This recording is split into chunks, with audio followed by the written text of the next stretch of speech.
My husband laughed when I got laid off, saying, "Maybe you'll finally learn to cook better." His mother nodded in agreement. I packed my office in silence. 2 weeks later he came home early. I was in the kitchen, with his CEO, and a special guest. They'd been there for hours, discussing something he didn't know about. I lost my job on a Tuesday. My husband laughed when I told him. Not a sympathetic chuckle. Not a nervous reaction to bad news. Real laughter. The kind that comes from genuine amusement, the kind that makes your shoulders shake. "Maybe now you'll finally have time to learn how to cook a decent meal," Derek said, taking another sip of his beer without even muting the basketball game. His mother nodded from the armchair. "I've been saying for years that Emily needs to focus more on home." I stood there holding a cardboard box with 12 years of my career packed inside, and they sat there judging me like I just failed some test I didn't know I was taking. What they didn't know, what they couldn't possibly know, was that I hadn't been fired at all. I'd orchestrated my own layoff.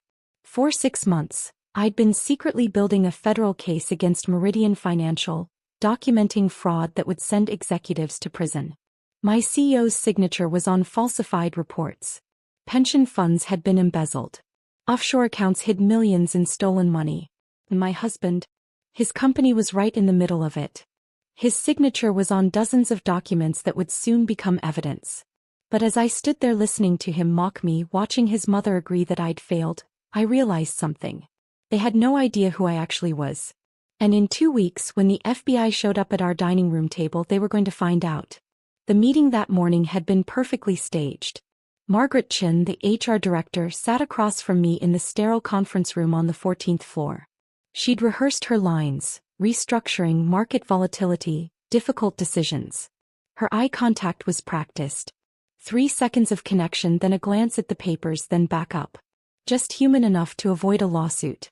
My cardboard box sat beside my chair, already packed by security before I arrived. I could see the edge of my framed CPA certification, the coffee mug my niece had painted for me in 3rd grade, a photograph from the company retreat in Vermont where everyone smiled and pretended we were colleagues instead of strangers collecting paychecks. Margaret slid the severance papers across the table. I picked up the pen and signed in 3 places without reading a single word. Because I'd written most of those terms myself 3 weeks ago. "We wish you the best, Emily," Margaret said, standing to shake my hand. Her palm was cool and dry. Professional. She'd done this twice already this week. I picked up my box and walked out through the bullpen of cubicles. Nobody looked at me. Corporate survival instinct. Don't make eye contact with the wounded. Might be contagious. The elevator ride down felt endless. I watched the numbers descend: 14, 13, 12. My reflection in the polished steel doors showed a woman in a gray blazer holding a cardboard box. I looked defeated. Exactly what I needed to look like. Because this wasn't a termination. This was strategic positioning. 6 months ago, I'd stumbled onto something I wasn't supposed to find. Carol Simmons, a woman I'd worked with for 6 years, called me 3 weeks after she retired. She was crying. Her pension had been reduced by 70%, and the statements didn't make sense. The numbers didn't add up. So I looked into it. I stayed late one Friday, pulled files I wasn't authorized to access, traced transactions through accounts that shouldn't have existed. What I found made my hands shake. Offshore accounts in the Cayman Islands. Falsified audit reports with Richard Brennan's signature. Phantom transactions designed to inflate quarterly earnings. Embezzled pension funds. Not just Carol's but 234 employees whose retirement accounts had been systematically drained. I started documenting everything. I photographed records in empty conference rooms after everyone went home. I recorded conversations on my phone during meetings where executives joked about creative accounting. I copied files to encrypted drives hidden in my gym bag.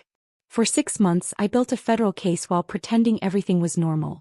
I needed to get out before the investigation went public. If I was still employed when the fraud was exposed, defense attorneys would paint me as complicit. They'd argue I knew and did nothing. They'd say I was a disgruntled employee seeking revenge. So I orchestrated my own exit. I negotiated terms that protected me legally, secured my severance, and positioned me as a victim of corporate downsizing rather than the whistleblower who saw too much. Margaret Chin had no idea. He thought I was just another budget cut. Now I was driving home to tell my husband I'd lost my job, and I already knew exactly how he'd react. The house looked the same as it had that morning. A modest 3-bedroom colonial with blue shutters and a lawn Derek never mowed. I sat in the driveway for a moment, preparing myself. Inside, Derek was exactly where I expected. Sprawled on the leather couch, beer in hand, remote in the other, watching basketball with the volume loud enough to rattle the windows. His mother Janet sat in the armchair by the window, knitting something purple, reading glasses perched on her nose. I set the cardboard box on the dining room table. The sound made Derek glance over, but he didn't mute the television. "Lost my job today," I said. Factual. And that's when he laughed. Janet set down her knitting needles and nodded slowly. "You can't do everything, Emily." Clearly the career thing wasn't working out. I stood there letting their words wash over me. I didn't argue. 7 years of marriage had taught me that defending myself only gave Derek more ammunition. He'd twist my words, find weakness in my tone, use my frustration against me. So I picked up my box and walked to the kitchen. I set it on the counter beside the sink and stared out the window at the overgrown backyard. Derek's laughter still echoed in my head. I opened the cabinet and pulled out a dish towel, folding it carefully, smoothing the creases. Then I started planning dinner. Over the next 2 weeks, I maintained a careful routine. I woke early, made coffee, opened my laptop at the kitchen table and pretended to search for jobs. Derek left for Henderson Logistics by 7:30. Janet usually went to her book club at the community center or visited friends. I used those hours to meet with Special Agent Michelle Torres from the FBI's Financial Crimes Division. We sat in coffee shops 30 miles from my neighborhood, reviewing documents, building timelines, connecting transactions to specific executives. Michelle was in her late 40s with short dark hair and the kind of steady presence that made people tell her the truth. She explained what would happen next. Interviews, depositions, eventually a grand jury. My testimony would be the foundation of the entire prosecution. At home I cooked dinner every night. Simple meals that Derek criticized anyway. "Chicken's dry again," he'd say, cutting into the breast with exaggerated difficulty. Janet would offer suggestions about seasoning and temperature, as if I hadn't been cooking for myself since I was 19. I nodded and smiled and said nothing. Meanwhile, I'd been quietly documenting Derek's connection to the fraud. Henderson Logistics handled all shipping and warehouse operations for Meridian Financial. Derek's signature appeared on dozens of manifests for deliveries that never happened. Phantom services billed to inflate expenses and hide embezzled funds. He wasn't a mastermind, but he was complicit through sheer negligence. One evening while Derek was at a work event, I found Janet in the home office. She was sitting at the desk with papers spread out, and she gathered them quickly when I walked in. "Just looking for a pen," she said. Her smile was too tight. But I'd seen the letterhead. Meridian Financial. After she went to bed, I searched the office. It took 20 minutes to find her retirement portfolio. $400,000. Every penny invested in Meridian Financial stock. That's when everything clicked into place. 7 years ago, Janet had pushed Derek and me together at a church function. She'd insisted we were perfect for each other despite having almost nothing in common. She'd hosted the engagement party, paid for part of the wedding. I'd thought it was maternal affection. It wasn't. Janet wanted inside information. For 7 years she'd been using our dinner conversations, my casual mentions of quarterly earnings, upcoming mergers, management changes, to make investment decisions. She treated me like an incompetent housewife who couldn't cook a decent meal, but she'd hung on every word I said about my job. When Meridian collapsed, Janet would lose everything. I stood in the home office holding her portfolio statement, and something cold settled in my chest. I'd been underestimated by these people for years. Treated like an accessory to Derek's life. Valued only for what I could provide them. They thought I was small. Insignificant. Easily dismissed. They had no idea who I actually was. And in a few days, when Special Agent Torres sat at our dining room table with evidence spread everywhere, they were going to learn the truth. This wasn't just about exposing corporate fraud anymore. This was about dismantling every assumption that made Derek and Janet think they could diminish me without consequences. 2 weeks passed like clockwork. I woke early, made coffee, opened my laptop at the kitchen table and pretended to search for jobs. Derek left for Henderson Logistics at 7:30, briefcase in hand, barely looking at me. Janet went to her book club or visited friends, always gone by 9. And I met with Michelle Torres. We sat in coffee shops far from anyone who might recognize me, building the case document by document. Michelle explained timelines, legal procedures, what to expect during depositions. She was patient and thorough, never rushing, never dismissing my questions. At home I cooked dinner every night. Derek criticized every meal. Janet offered suggestions. I smiled and nodded and said nothing. On Thursday of the second week, Derek came home early. I was at the dining room table when I heard his car in the driveway. It was 2:15 in the afternoon. He wasn't supposed to be home for another 4 hours. I didn't move. I didn't hide anything. I simply closed the folder in front of me and waited. The front door opened. Derek's footsteps moved through the entryway, hesitated in the living room, then continued toward the dining room where voices were clearly audible. He appeared in the doorway and stopped. Michelle Torres sat to my right, her FBI badge clipped to her belt, visible and official. Across from me sat Richard Brennan, CEO of Meridian Financial. He looked nothing like the confident executive from the company website. His expensive suit was wrinkled. His face was pale and unshaven. His hands shook slightly as they rested on the table. Documents covered every available surface. Shipping manifests, audit reports, bank statements, coffee cups and empty sandwich plates suggested we'd been here for hours. As we had been. Derek, I said calmly. You're home early. He stared at me, then at Michelle, then at Richard Brennan. His mouth opened but no sound came out. Finally he managed, I had a dentist appointment. No, you didn't, I said. It wasn't a question. His face flushed. He'd been caught in a lie so small it was almost embarrassing. He'd come home to check on me, to see what I was doing with all my free time, probably hoping to find me watching television so he could make another comment about wasted days. Instead he'd found this. Michelle stood, extending her hand. Mr. Walker. I'm Special Agent Michelle Torres, FBI Financial Crimes Division. We're going to need to speak with you as well. Derek shook her hand automatically, his eyes still scanning the documents on the table. I watched him recognize his own signature on several manifests visible from where he stood. Sit down, I said, gesturing to the empty chair beside me. He sat. Michelle returned to her seat and opened a folder. She pulled out a document and slid it across the table toward Derek. Henderson Logistics has been handling shipping and warehousing operations for Meridian Financial for approximately 3 years. Is that correct? Derek nodded slowly. And you've been signing off on delivery confirmations and manifest approvals during that time? Another nod. Michelle pulled out 3 more documents, laying them side by side. These are manifests you approved. This one from January 14th. This one from March 22nd. This one from July 9th. She tapped each paper. According to our investigation, none of these shipments actually occurred. The products listed were never moved. The trucks were never dispatched. The warehouse space was never used. Derek's face went from flushed to gray. That's impossible. I signed those because my supervisor verified. Your supervisor was facilitating fraud, Michelle said, her tone clinical and matter-of-fact. Meridian Financial was being billed for services that didn't happen. The inflated expenses allowed executives to hide embezzled funds and manipulate quarterly earnings reports. She pulled out another stack of papers.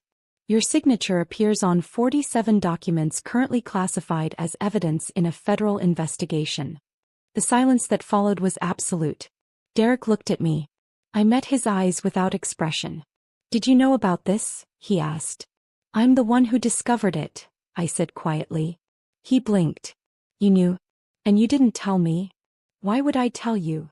The question came out sharper than I intended. So you could laugh at that too? Tell me I was being dramatic? Suggest I focus on learning to cook instead? Michelle cleared her throat gently, redirecting the conversation. Mr. Walker, I want to be clear. You're not currently a target of this investigation. If you were genuinely unaware of the fraud, if you were simply signing documents provided by your supervisor without independent verification, you may avoid prosecution. She let that sink in before continuing. However, your negligence made this fraud possible.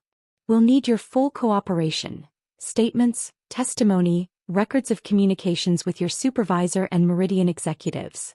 Derek slumped in his chair. He looked smaller somehow, diminished.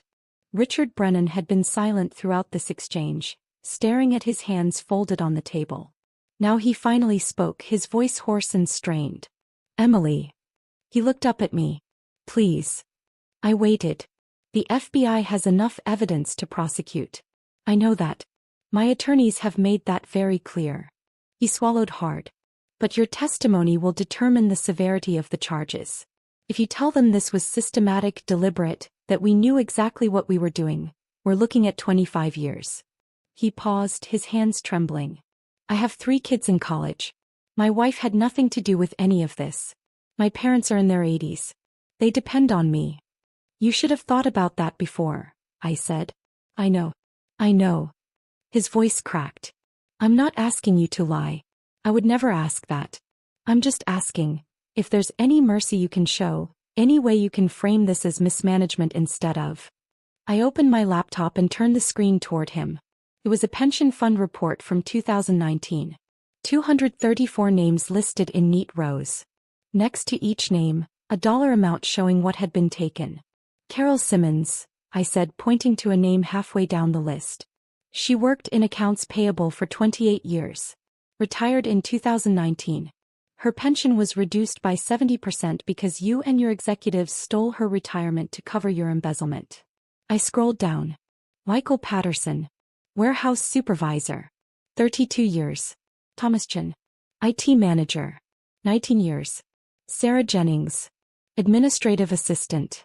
26 years. I closed the laptop and looked directly at Richard Brennan. "You stole Carol's retirement to pay for your lake house. You took Sarah's money to cover your son's private school tuition. You want mercy? Tell that to Carol. Tell that to the 233 other people on this list who saved for decades and trusted their employer to protect them." Brennan's face crumpled. He put his head in his hands. Michelle Torres gathered her documents with practiced efficiency. "The investigation goes public in 2 weeks. Arrests will follow immediately. Media coverage will be extensive." She looked at Derek. "You'll need to retain your own attorney. We'll contact you within 48 hours to schedule your formal interview."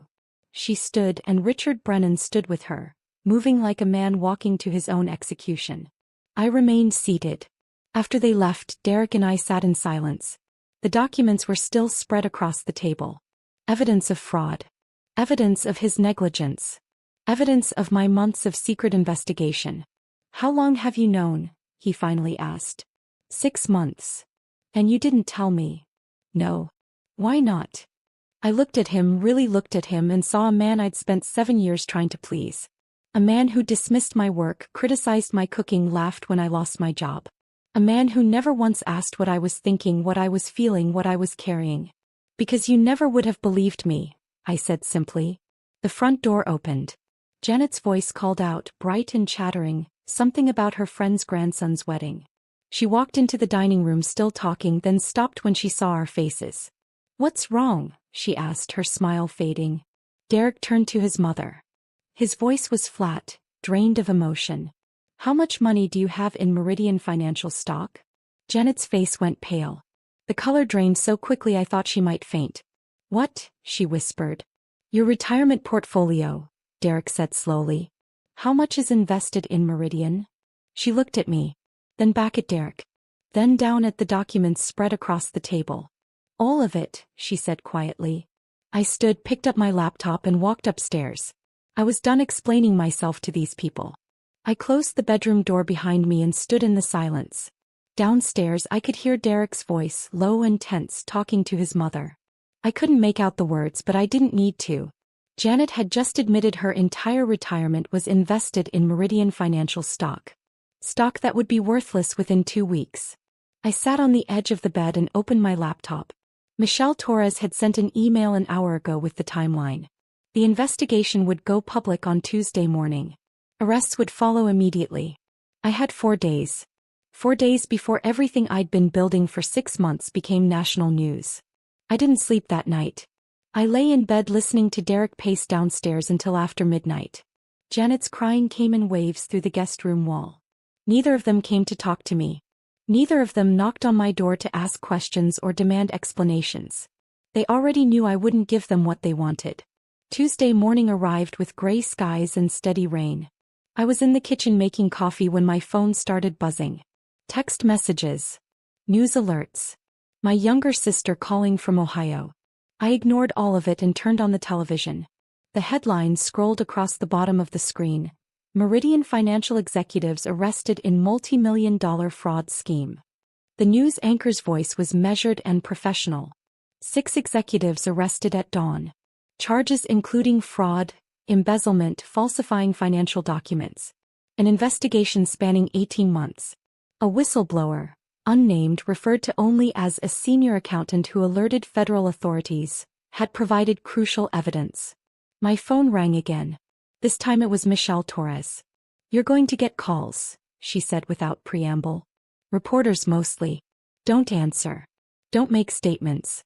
Everything goes through me until after the grand jury testimony." "Understood. How are you holding up?" I looked out the kitchen window.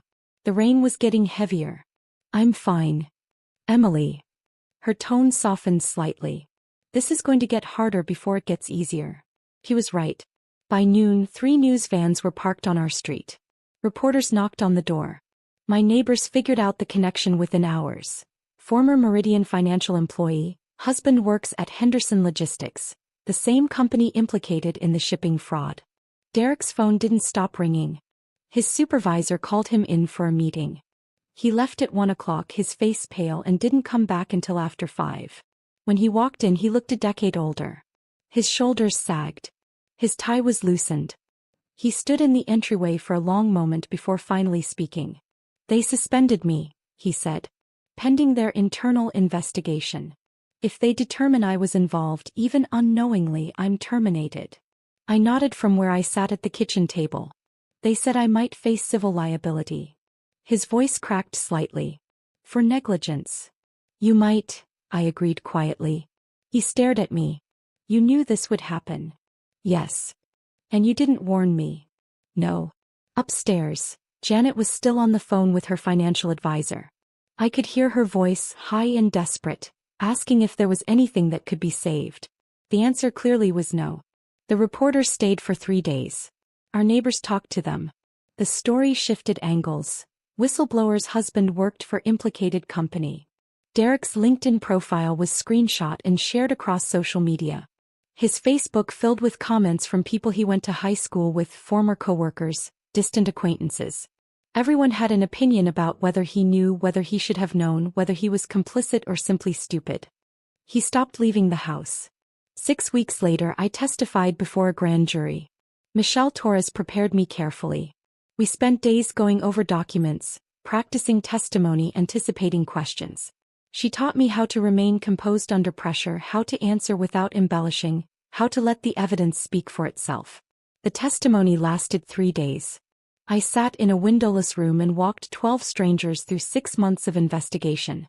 I presented documents, falsified audit reports with Richard Brennan's signature, emails discussing creative accounting, bank statements showing offshore transfers.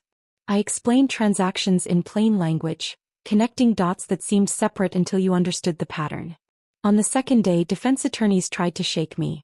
They suggested I was exaggerating.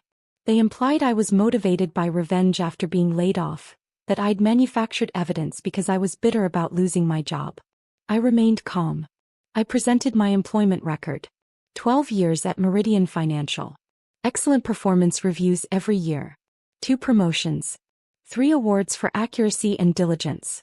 I explained clearly and methodically that I'd orchestrated my own layoff to protect myself legally before the investigation went public. The defense attorneys had no response to that. On the 3rd day, the grand jury indicted Richard Brennan and 4 other executives. Multiple counts. Fraud. Embezzlement. Falsifying financial documents.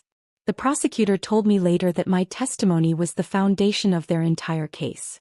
When I left the courthouse, reporters swarmed the steps. Cameras flashed. Microphones were shoved toward me. I made one brief statement. 234 employees had their pensions stolen. I testified for them. Then I walked to my car and drove home. That night, Carol Simmons called me. She was crying again, but this time her voice was different. Lighter. Relieved. They're freezing the company's assets, she said. My attorney says we'll recover most of it. Not everything, but most. I'm glad, I said and meant it. Emily. Her voice caught. Thank you. I know what this cost you. I thought about Derek suspended from his job. Janet, broke and bitter in Arizona. My marriage dissolving in slow motion. It didn't cost me anything I wanted to keep, I said. Derek filed for divorce 8 weeks after my testimony. He framed it as mutual. Told friends we'd grown apart. Suggested the stress of the investigation had damaged our marriage beyond repair. I didn't correct him publicly. I hired an attorney and we divided our assets with cold efficiency. The house was sold. We split the proceeds. I kept my car, my retirement accounts, my personal belongings. He kept his car, his tools, his fishing equipment. There was no drama. No fighting over possessions. The marriage simply ended, dismantled as quickly as it had been built.